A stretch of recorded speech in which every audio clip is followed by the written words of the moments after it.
오늘은 추수감사주일입니다. 그러니까 지난 한 해 동안 주님께서 우리에게 베풀어 주신 은혜를 기억하고 한 걸음 더 앞으로 전진하기를 위해서 마음을 모으는 그런 시간으로 생각이 듭니다. 너무 잘 알죠. 감사주일이군요. 벌써 11월 중순이군요. 이런 생각이 드실 거예요. 강단에서 이런 말 해도 될지 모르겠는데요. 예배는 솔직한 시간이니까요. 아마 우리들 중에는 2018년 생각하면 진짜 감사할 게 많다 이렇게 생각하시는 분들 계실 거예요. 막 생각만 해도 막 눈물이 나고 주님께서 나와 함께 해주셨어요.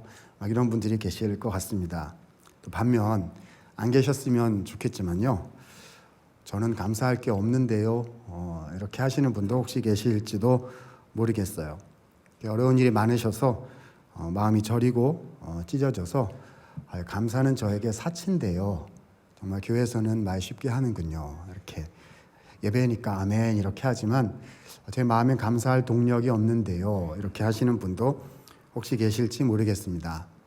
그런데 우리는 왜 공동체로 모여서 하나님께 감사를 드리고 있는 것일까요? 그래서 저는 오늘 130편의 시편 130편 말씀을 선택해 보았습니다. 이 시를 통해서 우리가 하나님께 감사해야 되는 이유를 한 가지 좀 찾아보고 싶어서입니다. 그런데요, 이 시를 읽어보면 시예요, 시 130편 한 편의 시를 읽어보면 감사라는 말은 안 나와요. 저 사람이 도대체 저기서 감사를 어떻게 찾아낼 것이냐, 이게 제가 오늘 해야 되는 일인데요. 오히려 주제 단어, 키워드는 좀 다릅니다. 무슨 단어가 반복이 되죠? 읽으시면서 발견하셨나요? 기다리다라는 말이 반복이 됩니다. 그러니까 주제는 기다림입니다. 130편의 주제요. 어떻게 생각하면 오늘 우리가 생각하고 얘기해야 되는 감사와는 좀 반대가 되는 단어가 아닌가 싶기도 합니다. 아니 감사란 그렇죠? 이루어져야 드리는 거 아닙니까? 그렇죠? 기다려야 되는데 감사를 어떻게 해요? 기다림이란 염려, 불안, 초조, 그렇죠? 실패의 가능성 이런 거 아닙니까? 그런데 오늘 말씀은요. 기다림의 순간이 감사의 순간이 될 수도 있다. 다시요. 기다림의 순간이 감사의 순간이 될 수도 있다라고 말씀하시는 것으로 저한테는 그렇게 들립니다. 예배에 참여하신 여러분들께는 어떻게 들리실지 모르겠어요. 그래서 오늘 저는 이 130편의 말씀을 가지고 이 말이 도대체 무슨 말인지 주님이 내 가슴에 대고 내 2018년도의 인생에 대고 오늘 무엇라 말씀하기를 원하시는지 저와 여러분이 함께 좀 들어보는 시간을 갖기를 원하는 것입니다. 자, 오늘 본문 말씀을 이해하려면요. 이 배경을 좀 이해할 필요가 있습니다. 시편 130편 성경을 펴서 보시면 맨 앞에 타이틀, 이 표제라고 부르는 타이틀이 하나 붙어 있습니다. 자, 뭐라고 되어 있는지 혹시 찾으셨어요? 무슨 노래요? 네, 올라가는 노래인데 어디에 올라간다? 성전에 올라가는 노래다. 이렇게 써 있습니다. 이것이 무엇이냐? 자, 시편에 보면은요. 120편부터 134편까지 15개의 성전에 올라가는 노래라는 시리즈 시가 나오게 됩니다.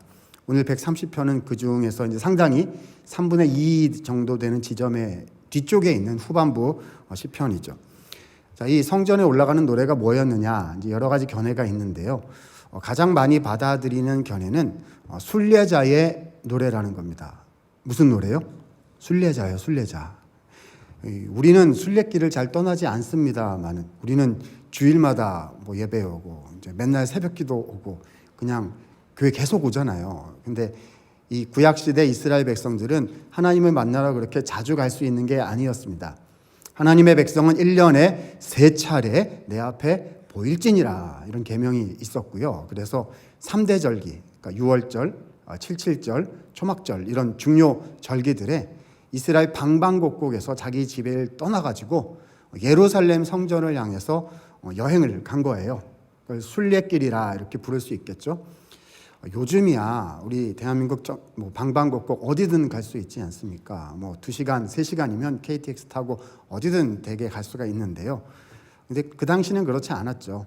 예루살렘 성전에 도착하기 위해서는 아주 오랜 시간 계획을 세워야 되고 많은 시간을 비우고 비용을 투자해서 대부분 걸어서 그렇게 여행을 갔어야 했습니다. 그게 그러니까 순례 여행이었다는 거죠. 우리 중에 혹시 여행하고 계신 분 계신지 모르겠어요. 주님을 향해서 내가 다시 여행을 가야 되는데, 주님께로 돌아가야 되는데, 아니면 주님이 여행을 억지로 떠나게 만들었어요. 그래서 가는 중이에요. 지금 가고 싶지 않은 여행을 막 가는 중이에요. 혹시 2018년 그렇게 보내고 계신 분 계시지 않은지요? 이 사람들이 순례길을 떠났는데요. 자, 그냥 갈 수가 없으니까 뭘 불렀어요? 노래요. 노래. 그렇죠? 하나님께 드리는 노래, 길 가는 노래들을 만들어서 불렀다는 겁니다. 그것을 15개의 성전에 올라가는 노래다 이렇게 묶어가지고 시편 안에 넣어놓은 거지요. 예를 들어보면 맛배기 몇 개 해보면요, 시편 121편에 보면 이런 말씀이 기록되어 있습니다. 아마 척하면 척 알아들으실 것 같아요. 내가 산을 향하여 눈을 들리라. 나의 도움이 어디서 올까? 나의 도움은 천지를 지으신 여호와에게서로다. 산을 향하여 눈을 든다는 것은 남산을 향하여, 뒷동산을 향하여 이런 말이 아니고 이제 내가 가고자 하는 예루살렘의 시온산을 향하여, 이제 이런 말이겠죠. 그래서 5절 6절 보면 하나님을 이렇게 설명하고 있습니다. 121편이에요. 자, 같이 한번 읽어볼까요? 5절 6절 읽습니다. 여호와는 너를 지키시는 이시라. 여호와께서 내 오른편에서 내 그늘이 되시나니 낮의 해와 밤의 달이 너를 상하게 하지 아니하며 밤의 달도 너를 해치지 아니하리로다. 노래도 있잖아요. 하나님은 너를 지키시는 자. 노래도 있잖아요. 그렇죠? 낮의 해와 밤의 달이 상치 못할 것이다. 아니, 해와 달이 뭘 상하게 만들겠어요. 이게 무슨 말일까요? 예루살렘에 도착하는 그 순간까지 주님께서 여러분들을 지켜 주실 것입니다. 이런 말이죠. 말을 바꾸면 무슨 말이 되죠? 그러니까 갈 수 있으니까 가세요. 렛츠고. 끝까지 갑시다. 힘내요. 괜찮아. 뭐 이런 노래인 거죠, 이게. 그렇죠? 자, 134편 맨 마지막 시편 가서 보면 이렇게 기록이 되어 있습니다. 보라, 밤에 여호와의 성전에 서 있는 여호와의 모든 종들아, 여호와를 송축하라. 성소를 향하여 너희의 손을 들고 여호와를 송축하라. 자, 이건 뭡니까? 와, 왔어요. 도착한 거죠. 어디 모였어요? 12지파가 다, 백성들이 다 어디 모였어요? 이 시온산은 예루살렘 성전에 모여가지고 이제 손을 들고 찬송하라, 이제 이거 하려고, 자, 준비 이렇게 해가지고 찬양 시작, 뭐 이런 거 지금 하고 있는 장면이라고 생각하게 되는 것이죠. 순례자의 노래였어요. 그런데 오늘 우리가 읽은 이 130편은 중간보다 조금 더 뒤쪽에 있는 좀 후반부에 속한 노래입니다. 꼭 이렇게 볼 수는 없지만요, 이게 정서상 약간 상상력을 좀 발휘해 보면은요, 길을 떠난 지 꽤 됐을 때, 그렇죠? 막 부산 떠나고 목포 떠나고 막 이래가지고 서울 오고 그러면 부산 떠날 목포 떠날 때는 가는구나 이렇게 하다가 대전쯤 지나가면 이제 와가나 이런 생각 들잖아요. 이게 사람 마음이 좀씩 바뀌게 돼 있거든요. 그렇죠? 처음에 떠나가지고요, 막 갈 수 있을까 하다가 지켜주신다 가자 막 이렇게 가다가 이제 예루살렘에 점점 더 가까이 가게 되었을 바로 그 즈음에, 그렇죠? 거기에 딱 들어있는 노래가 시편 130편이라는 겁니다. 자, 그런데 키워드가 뭐라고요?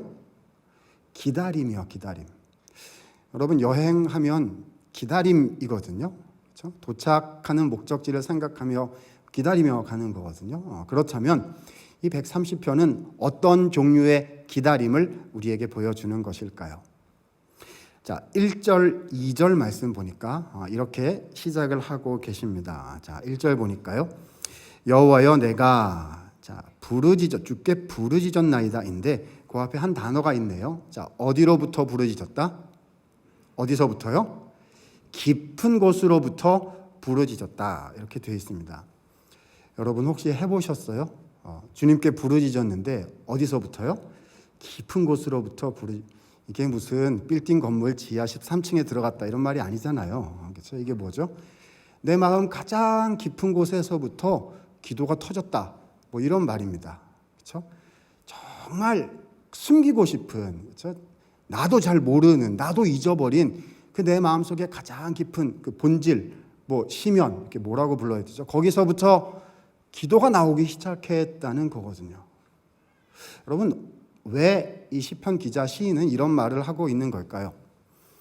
처음에 여러분 120편부터 돌아가셔서 한번 쭉 읽어보시면요, 맨 처음 120, 121 뭐 이런 데는 그렇죠? 이렇게 주님께 뭐 간절히 부르지는 뭐 이런 것보다는 그냥 여행 가자, 가야 된다 뭐 이런 분위기가 좀 더 많아요. 근데 가다 보니까 자신을 반추하게 됐다는 거예요. 그렇죠? 막 정신없이 살다가 그냥 막, 우리도 정신 없잖아요. 2018년 얼마나 정신 없으셨어요. 막 살다가요, 안 되겠다, 주님께 가야 되겠다 그래가지고 떠났어요. 혹은 주님이 여행을 가게 만들었어요. 그래가지고 막 가다 보니까 생각이 어디에 미치게 되는 거죠? 하나님께요. 그렇죠? 내 인생이 그게 여행이잖아요. 내 인생이 뭔가, 내가 지금 왜 이렇게 살고 있는 거지? 하나님은 나에게 뭘 원하시는 거지? 나는 어떤 모습이어야 맞는 거지? 이런 생각이 들면서 열리는 거예요. 마음이 열리고 속이 열리고, 그래서 나온다는 거죠. 그래서 주님 하는 말이 가장 깊은 곳으로부터 나오기 시작했다, 뭐 이런 얘기 같습니다. 그렇다면 그 깊은 곳에서부터 나온 고백은 무엇이었을까요? 그것이 3절과 4절 말씀에 이렇게 기록이 되어져 있습니다. 자, 같이 한번 읽어봤으면 좋겠습니다. 3절과 4절 읽겠습니다. 시작. 여호와여, 께서 죄악을 지키실 텐데 주여 누가 서리이까? 그러나 사유하심이 주께 있음은 주를 경외하게 하심이니이다. 아멘. 자, 3절 보니까요, 주께서 죄악을 지켜본다고 하신다면, 주께서 나의 죄를 체크하겠다고 하신다면 누가 감히 설 수 있겠습니까? 이거는 못 선다는 얘기예요. 설 수 없을 겁니다라는 얘기거든요. 좀 생뚱맞아요. 갑자기 여행 가다가 왜 자기 죄 얘기를 꺼내는 거죠? 이유가 있습니다. 어디로 가고 있는 거죠? 예루살렘 성전을 향해서 가고 있는 거거든요. 그래서 성전에 도착하면, 이제 열심히 끝까지 가가지고 도착하면 제사를 드릴 거예요. 요즘 말로 하면 예배를 드리는 거죠. 그렇죠? 제사 왜 드리죠? 죄 지었잖아요, 그동안에. 그렇죠? 3대 절기니까 몇 달 동안 못 왔을 거고, 어떤 사람은 사정이 있어서 1년, 2년, 3년 동안 못 왔을 거니까, 우리야 그냥 주일마다 교회 오지만 그 사람들은 오랫동안 못 왔다고. 그러니까 속이 그냥 탈탈 털리고 속이 아무 은혜도 없고 막 이랬는데, 그러다가 주님이 길을 떠나게 해가지고 막 하나님께로 막 가까이 오니까 자기 모습이 막 보이는 거죠. 아, 그렇지, 내가 이것 한 게 이게 죄구나. 내가 하나님 없이 살려고 했던 게, 내가 기도하지 않고 살려고 했던 게, 내가 내 마음대로 이거 결정해서 이렇게 했던 게, 그게 잘못된 거였나 보다, 이렇게 반추하고 생각하고, 그래서 자신 안에 죄가 드러나기 시작한다는 그런 얘기죠. 그래서 생각해 보니까 갈 수가 없어요. 가고 있는데 이제 알겠는 거예요. 처음에 용감하게 왔는데 갈 수가 없어요. 왜냐하면 이런 죄인 받아주실까? 이런 죄인도 제사에 참여할 수 있을까? 이런 마음이, 사람 마음이 막 생긴다는 것입니다. 그런데 4절은 또 이렇게 고백을 하죠. 이미 읽었어요. 사유하심이 주님께 있음을 제가 압니다. 주님이 사유 뭐죠? 용서해 주신다고요.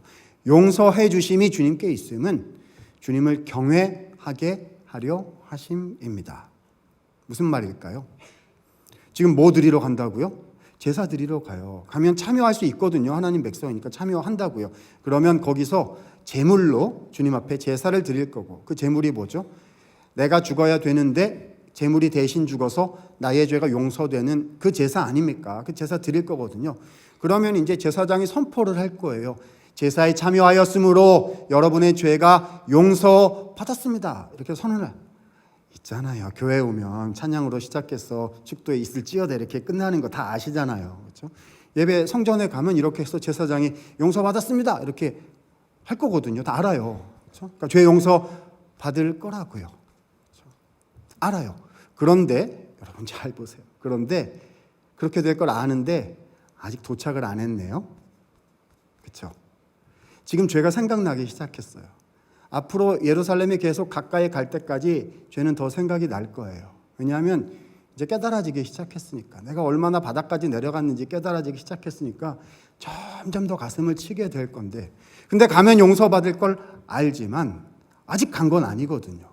그래서 그렇죠? 기다림이라는 시간적 간극이 생겨나게 되는 거죠. 그리고 그 간격이 주님께 점점 더 가까이 가면 갈수록 더 깊어질 것이고요. 아, 주님은 정말 존귀하신 분이구나. 주님은 정말 거룩하신 분이구나.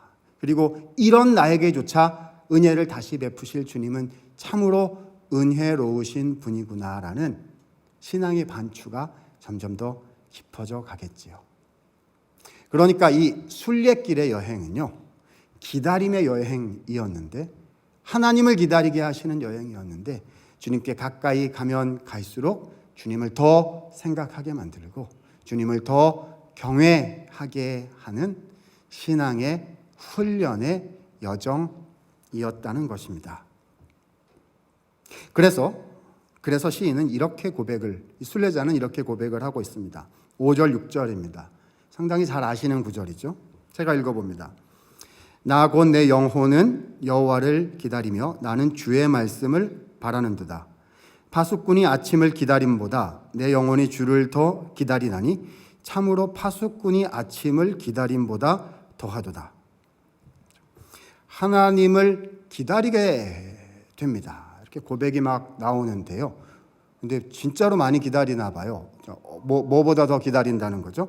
파수꾼이 뭐 하는 사람입니까? 성문에서 보초 서는 사람이잖아요.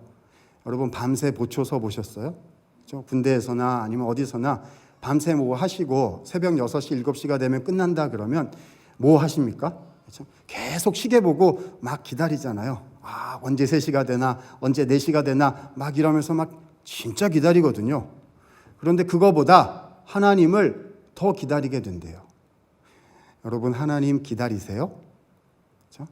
하나님 있어도 되고 없어도 뭐 주일날 가면 하나님 만나는 건데 뭐 어떻게 해주시겠 이런 거 말고요. 여러분 하나님 기다리세요? 그렇죠? 진짜 내가 하나님을 기다립니다라고 표현하고 있는 거죠. 이유는 7절 8절에 다시 한번 설명되어 있습니다. 여호와께는 인자하심과 풍성한 속량이 있기 때문입니다. 그가 이스라엘을 그 모든 죄악으로부터 속량해 주실 것이기 때문입니다. 속량, 죄의 용서를 의미하는 것이죠. 예루살렘에 낭독하여 찬송하라, 손을 들고 주님을 찬양하라 하게 될 때에 나에게 크신 은혜를 베푸실 것이 너무 분명하신 그 하나님을 생각하며 이 기다림의 순간이 하나님을 경외하는 사모함의 순간으로 바뀌어지게 되었습니다. 이것이 시편 기자가 지금 고백하고 있는 내용인 것이죠. 좀 말을 바꿔볼까요? 이렇게 표현해 보겠습니다. 그래서 이 시편 이 순례자에게는요, 기다림의 순간이 사모함의 순간으로 바뀌었습니다. 다시요. 기다림의 순간이 뭘로 바뀌었다고요?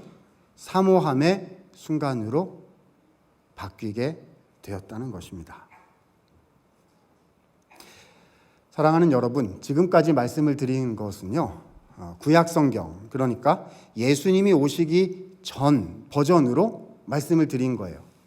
그때는 건물 예루살렘 성전이 있었고요. 그리고 1년에 3차례만 성전에 예배를 드리러, 제사 드리러 갈 수가 있었습니다. 그런데 우리는 그 구약 시대에 살고 있는 것이 아니라 그 모든 것을 이루신 예수님이 오신 이후, 무슨 시대죠? 신약 시대라는 예수 그리스도 이후 종말이 시작된 시대에 현재 살고 있습니다.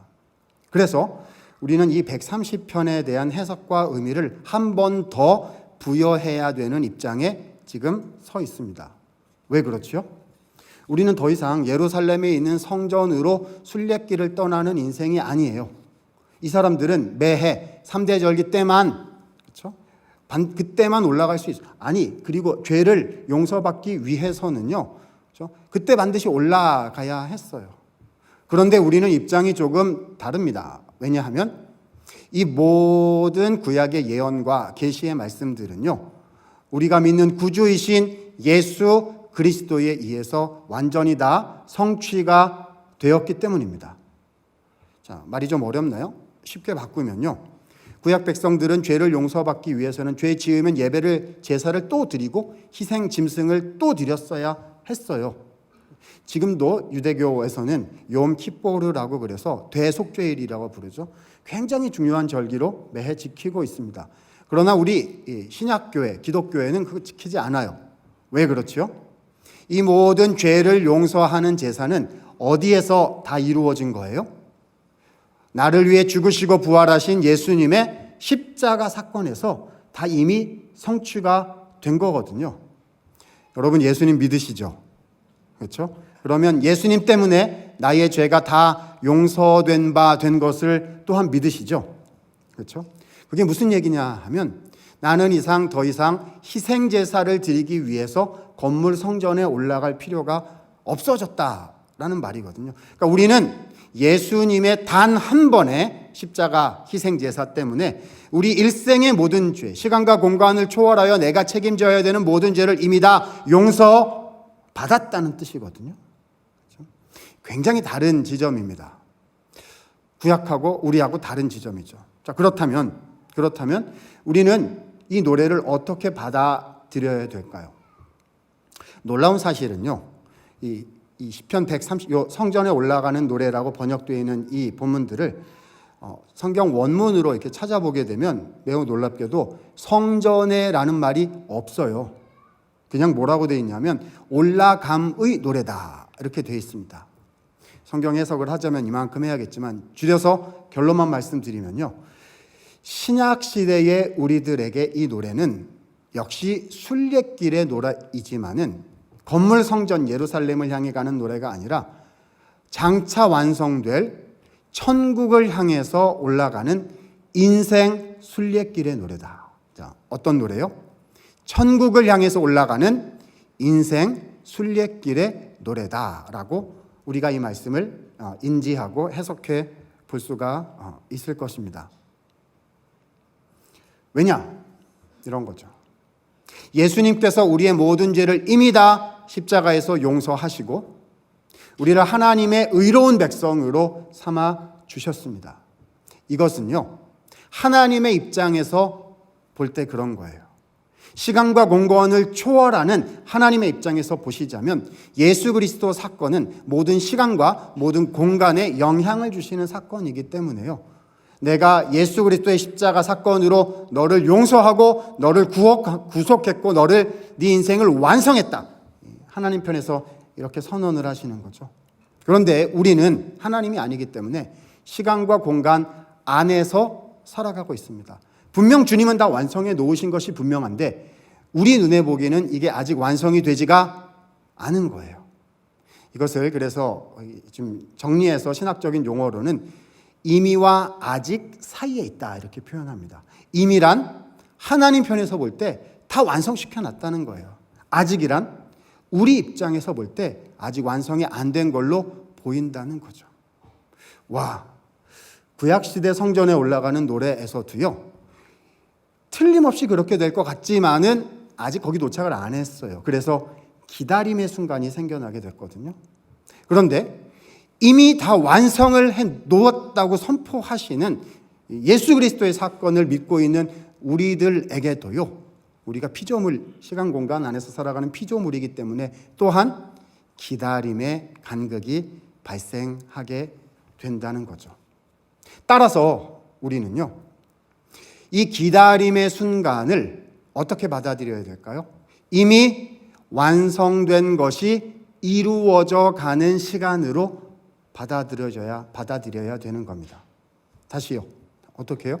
이미 완성된 것을 믿음으로 받아들이고 소유하는 그 소망의 믿음을 가지고 살아가야 하는 그런 순간들로 받아들여야 된다는 것이지요. 예를 들자면 여러 가지 예를 많이 들 수 있을 거예요. 시간 관계상 다 할 수는 없고 가장 잘 알려진 보편적인 예와 하나를 소개를 하면요. 이런 거 한 번쯤 많이 들어보셨을 것 같은데요. 그렇죠? 어떤 사람이요. 그렇죠? 국가대표 축구를 이제 다른 나라하고 하는 있잖아요. 또 어느 나라하고 하면 전국이 난리가 나고 막 이렇게 되는데요. 이렇게 막 보고 있어요. 그렇죠? 그런데 지금 막 골포스트 막 맞고 나오고 그렇죠? 상대방은 너무 잘하고 우리는 너무 잘 못하는 것 같고 이래가지고 막 속이 터져요. 그럼 이제 막 땅바닥도 치고 일어나가지고 소리 지르고 아파트 흔들리고 막 이러잖아요. 그렇죠? 그래서 모두 마음을 졸이면서 막 이렇게 보는 것이 그 이제 축구 대항전인데, 근데 어떤 사람이 있었어요. 어떤 사람이 이렇게 보는데요, 너무 느긋한 거예요. 너무 진짜 축구 좋아하고 그런 분이 막 보고 있는데 막 그냥 골포스트 맞고 나오고 그래도 막 웃으면서 너무 막 느긋한 거예요. 어떻게 이렇게 할 수 있었을까요? 이분은요, 뭘 보고 있는 거죠? 녹화 경기를 보고 있는 거죠. 그렇죠? 이겼대요. 뉴스 결과를 봤어요. 아, 이겼구나. 알아요. 경기가 어떻게 된 건지 아직 거기까지 못 들었어요. 이거 봐야 알죠. 그래가지고 지금 플레이에서 보고 있는 건데, 근데 알아요. 끝에 가면 이긴다. 끝났다. 이겼다. 뭐가 있는 거죠? 기다림은 여유가 되고, 기다림은 사모함이 되는 것이지요. 사랑하는 성도 여러분, 하나님은 우리의 인생 가운데 때때로 기다림의 순간을 허락하십니다. 우리는 기다림 별로 좋아하지 않습니다. 하나님 바로 이루어 주시지요. 왜 기다림의 순간을 주십니까? 이게 우리의 고백입니다. 주님, 저한테 왜 자꾸 여행 떠나라고 하시는 거지요? 이게 우리의 생각이죠. 근데 하나님의 생각 좀 다르신 것 같아요. 주님 입장은 좀 다르세요. 왜냐하면 하나님은 완성해 놨거든요. 야, 내가 너를 내 백성으로 불렀을 때 내가 네 인생 완성했다고. 주님은 완성을 시켜놨기 때문에 느긋하세요. 여유가 있으시죠. 그래서 우리를 하나님 닮은 존재로 훈련시키시고 변화시키고 싶어 하세요. 그래서 때때로 우리에게 기다림의 순간을 주시는 것 같습니다.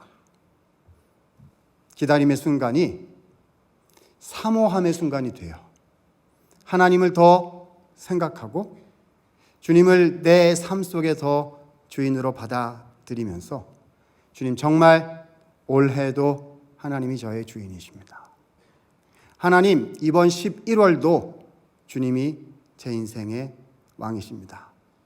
주님, 2019년, 지금 계획을 세우고 있는 2019년도 주님이 제 인생에서 가장 존귀한 분이 되시기를 원합니다. 라고 우리가 진정 고백할 수 있게 하시려고 하나님은 하나씩 주님의 계획대로 일을 진행하고 계시는 것이죠. 그렇다면 어떻게 해야 될까요? 두 가지입니다. 첫 번째, 기다림이 나를 찾아올 때 그것을 기다림의 순간으로 놓아두지 마시고요, 사모함의 순간으로 바꾸시기 바랍니다. 기다림이 나를 찾아올 때 또 기다려야 되는, 그걸로 끝내지 마시고요, 사모함의 순간으로 바꾸실 수 있기를 바랍니다. 그럼 뭘 사모해야 되죠? 두 번째예요. 사모함의 대상이 무엇일까요? 오늘 본문 다시 보시면 본문은 이렇게 기록하고 있습니다. 5절 6절 보니까요, 나 곧 내 영혼은 여호와를 기다리며. 자, 누굴 기다린다고요? 여호와를 기다린다, 이렇게 되어 있어요. 6절, 그렇죠? 내 영혼이 주를 더 기다리나니. 우리의 사모함의 대상은 누구죠? 하나님, 그분이셔야 되는 겁니다. 아니, 기다려야 되는데요, 상황 좋아지기를 물론 기다리죠. 그거 기다리는 거예요. 그러나 바로 그때 우리가 해야 될 일은, 주님, 저는 이것을 통해서 하나님을 생각하고 하나님을 사모하는 사람으로 서기로 하겠습니다. 이 애타는 절망과 기다림의 시간이 하나님을 사모하는 거룩한 시간이 되도록. 지금은 다 이해할 수 없지만 주님이 나를 빚으시고 우리의 가정을 빚으시고 우리의 교회를 빚으시고 나를 심은 그곳이 하나님의 공간과 주님의 시간으로 바뀌어가게 하시는 그 거룩한 사모함의 순간이 되도록 주님, 제가 그렇게 살기로 결정합니다. 그것을 선택합니다. 그것이 주님께서 우리에게 원하시는 바로 그 결정, 선택이 아닐까요? 설교 초대로 돌아가겠습니다. 추수감사절입니다. 기다림도 설명했고 사모함도 설명했으니까 뭐 하나 남았어요? 뭐 하면 끝나겠죠? 감사 얘기하면 끝나겠죠. 저는 사역자의 한 사람으로서 예배드리시는 성도님들 얼굴이 항상 밝고 화목하고 그죠? 화평이 넘치고 너무 잘 됐어요. 금년은 왜 이렇게 잘 되는 거죠? 다 이런 얼굴이었으면 좋겠어요. 근데 그렇지 않은 분들도 계실 수 있겠죠. 각자 다를 겁니다. 주님께서 금년 안에 지금 여기까지 우리를 붙잡아 주셨습니다. 때로는 힘 주셨고요. 때로는 위로해 주셨고 때로는 오히려 우리를 기다려 주셨고 어떤 때는 이렇게 확 안아주시고 어떤 때는 들쳐업고 여기까지 오셨습니다. 때때로 우리가 다 이해하지 못하지만 하나님의 선하신 계획 가운데 지금도 우리를 인도해 가고 계십니다. 어떻게 해야 되죠? 이미 말씀드린 것처럼요. 기다림의 순간을 하나님을 사모하는 순간으로 바꾸실 수 있기를 바라고요. 그리고 마지막 하나 더. 그 사모함의 순간으로 이것을 삼을 수 있다는 사실을 감사하실 수 있기를 바랍니다. 은혜가 넘치셔서요. 정말 감사해요. 이렇게 하면 제일 좋겠고요. 근데 만약 그게 되지 않는다. 손 치더라도 그런 분이 한 분이라도 계시면요. 이렇게 말씀드릴게요. 다 100% 감사가 안 돼도 상황이 어려운데 어떻게 100% 다 감사가 되겠어요. 감사의 씨앗을 오늘 마음에 이렇게 담고 가셨으면 좋겠어요. 하나님 저 설교 잘 이해가 안 되는데요. 어떻게 저보고 주님을 지금 사모하라는 거죠? 주님 저보고 어떻게 지금 이 상황에서 감사하라고 하시는 거죠? 그게 감사예요. 그게 여행이고 그게 순례의 길이죠. 주님은 완성해 놓으셨고 완성시키실 거예요. 우리가 하는 일은 주여 주님 손잡고 제 인생 걸어가니 주께서 은혜 주실 줄 믿고 전 다 모르지만 하나님이 가장 귀한 것 우리 가정에 제 개인의 인생에 우리 공동체에 이루어가고 계신 것을 믿고 주님 제 가슴 속에 오늘 말씀을 따라 감사의 씨앗을 뿌리고 가겠습니다. 하나님 이 씨앗이 뿌리 내리고 자라서 열매 맺어 제 인생이 우리의 인생이 하나님의 인생 다시 한번 되도록 더 아름답게 피는 주님의 꽃나무가 될 수 있도록 하나님 은혜를 주십시오. 이 마음을 품고 돌아가실 수 있기를 바랍니다. 그렇게 할 때 주님께서 추수감사절을 통해서 우리 모든 성도들께 귀한 은혜를 허락해 주실 줄로 믿고 우리 예수님의 이름으로 부탁드리며 축원을 드립니다. 다 함께 일어나셔서 우리 찬양 부르고 기도하도록 하겠습니다. 주가 일하시네라는 찬양 이렇게 드리도록 하겠습니다. 말씀 기억하면서 가사 생각하시면서 찬양하고 기도합니다.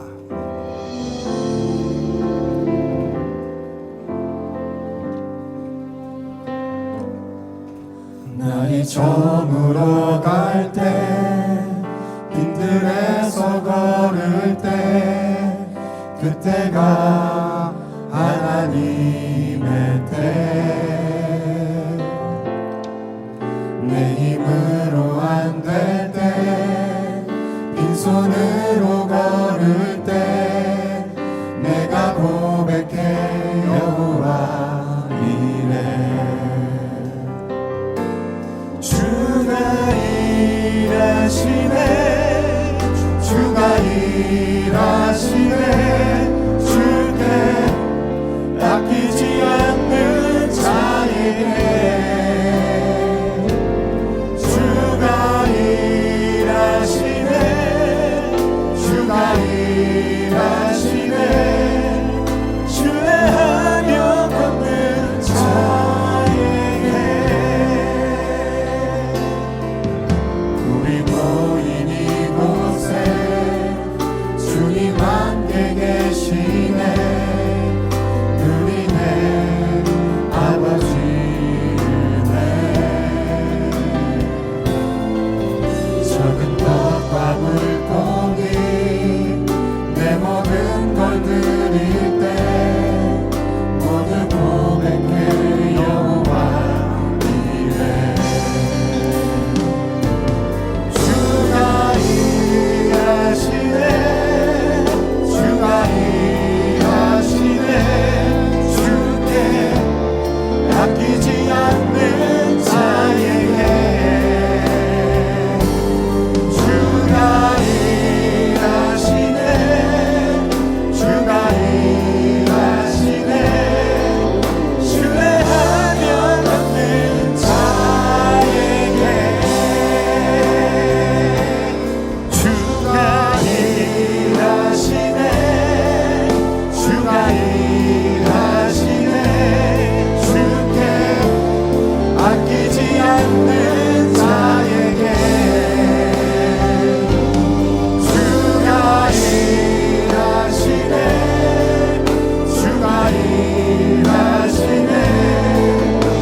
말씀 생각하며 두 가지 제목으로 기도했으면 합니다.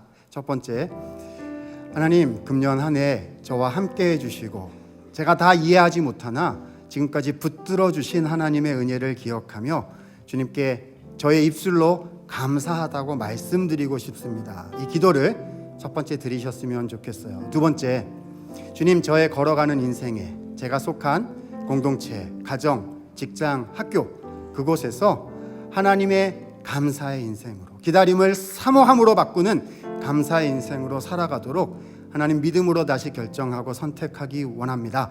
하나님, 제 인생 사용하셔서 교회의 영광을 회복시키시고 하나님 나라와 주님의 가정의 영광을 회복시키시는 데 사용하여 주시옵소서. 우리 두 가지 기도 제목으로 주여 한번 부르고 함께 기도하도록 하겠습니다.